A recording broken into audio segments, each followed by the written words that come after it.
These are your cranial bones, your skull disarticulated. This is what happens when your mind is blown. See what I did there?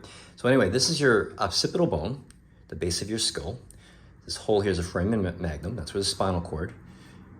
The brainstem turns into spinal cord. And this bone here that looks like a bat, these wings, is called a sphenoid bone. The sphenoid and the occipital bone articulate over here like this, okay? This little portion over here, this little position of the bone on the sphenoid bone is called the sella turcica. Significance of that is that it is where the pituitary gland, or the master gland of the body, that's where it's located. So just to give you a little orientation of what's going on here, you have the pituitary gland, hypothalamus, thalamus, you have the brainstem over here, you have the pineal gland over here, and then you have the cerebellum over here. Spinal cord goes down through here, okay? So anyway, this is just some natural movement. A lot of people don't agree that there's movement of the cranial bones. It's questionable, but let's just say no one's wrong, everyone's right. There is some kind of movement there. It's very subtle. It's not as perceptible as, say, when you move your other parts of your body, but every living tissue has some form of movement.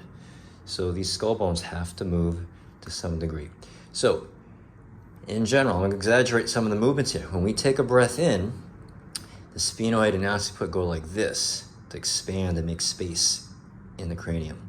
When we exhale, they compress together like this, okay? So inhale, exhale. Now, when we walk, just like there's a biomechanics in the rest of the body, of our legs, our pelvis, our rib cage, etc., cranial bones also move too, okay? And again, it's just very subtle. We don't notice it. So this is the top, this is the right, this is the left over here. When we land on our right leg and we put weight on it, we compress the right side of our skull, and the left side bends, which expands the left side of our skull.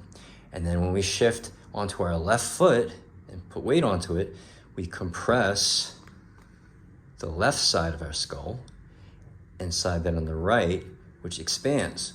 So it's this motion, this dance of our cranial bones that synchronously moves with the rest of the body. I know what you're thinking. Pretty damn cool.